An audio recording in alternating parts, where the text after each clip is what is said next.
તો થોડું મોડું મૂકવાનું હોય કઈ આપણ હણવાર હારે ને હારે જ છે હો. આપણે પછી મીતા ભગત હારે કરી પૂજા પાઠ ને ભગવાન ને લાગ્યા પગે. હવે લાગે છે પ્રોપર વરાજો લ્યો તે. હાલો આઈ ડન. ડાયો છોકરો વડીલ ને પગે લાગ્યો. અને આ વિધિનું નામ શું છે એ તમને જો આવડતું હોય તો કોમેન્ટ બોક્સમાં કહેજો જરાક. BMW માં જાન નીકળો જેમ તેમ થોડું છે વાલા. ત્યાંથી આપણે મહેમાનો લઈને આવી ગયા. હા આજ મરેલા ગાભો કાલથી તારો જ વારો છે. આવી ગઈ છે ભાઈ ઘોડી. પેલા જ ભગવાન હારે ફોટા બોટા પડ્યા લીધા અને આપણું કામ છે વરાજન સાચવવાનું. નાચ માર વાલા નાચ.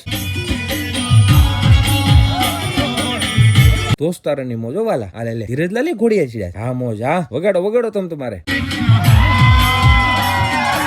આપણે જરાક 2-5 મિનિટ હળવું જમાવી લીધું. એમને એમ પગ થોડા રેવાલા. આપણને આયા મજા આવે. ઘોડું હાવ હોજું છે ભાઈ. સાહિલ ભાઈ જગતું બુક પડ્યું છે ભાઈ. પછી તો ઘોડીને બરોબર ની ખેલવી. આ 3 થઈને ડીજે હેઠું ન નાખે. પટિયું કરી દીધું પણ રોડમાં. યા કુશાલ ફાઇનલી ભાભી આવી ગયા ને થોડું ઘણું ફોટોશૂટ કરી લીધું. હવે આને જગતું ઉપાડ્યું છે ભાઈ. અણવર ઇઝ ઓન ડ્યુટી. ભાવિક મારો ભાઈ હાથમાંથી ગયો. ઝૂકે કે નહીં સાલા કઈ ઝુકાઈ માર્યો. પછી ચાલુ થઈ ગયું પરણેતર. હાલે આ તો શેઠ મળી ગયા. એકાદ બુકડો મારવો છે. બેઠા પછી ભાઈ ખાવા અને ફાઇનલી ફેરાફોરાનો ટાઈમ થઈ ગયો છે. સારું કર્યું માંડવે ઉભા રહી ગયા. નકર હમણે ઉડે પકડ મારા વાલીડા પકડ બરોબર. નાગરાણી સાહેબ આપણને પ્રસંગોપાત 2 શબ્દો કહે. આવી ગયો છે કંસાર. અમારે મિતાભાઈ નું પરિવર્તન થાય છે મિતાલી બેન માં. પૂરી જે લઈને આવીને એમાં ભાગ પડશે અડધો એમ થાકોડો ઓગળે જો. પણ બોલો જઈ આ ગેંગ શેમાં વ્યસ્ત છે? લેવી નો લેવી 2 નંબરની વાત છે. આંકવાની આવે છે મજા. ઓલાને કોક આંટી ગયું લાગે છે. વસાળું મોઢું કરીને બેઠો છે. ભરો હાલો ડીકી. ઘોડિયા ઘર ઉપડ્યું છે ભાઈ. આપણા હાથમાં આવી ગઈ છે ક્રેટા ઓટો. આવી ગયા ભાઈ ભાભીને લઈને ઘરે ને કર્યા હામૈયા. બિરાદર બગાહે ચડ્યો છે ભાઈ. આપો ઢગલો આશીર્વાદ. બેઠા પછી ડાયરો લાંબા પગ કરીને પછી વાસી વરજન સીતારામ કરીને આવી ગયા પાછા સિટી. અમે ડબો સિંગદાણા બેઠા કરી ખુવાણ કરીને એસટી ની એ આવજો બિરાદર. ઉગી ગયા વડોદરા ને ફાઇનલી કામરેજ. બાપુ આપણને લેવા આવી ગયા છે. આવી ગયા ઘરે.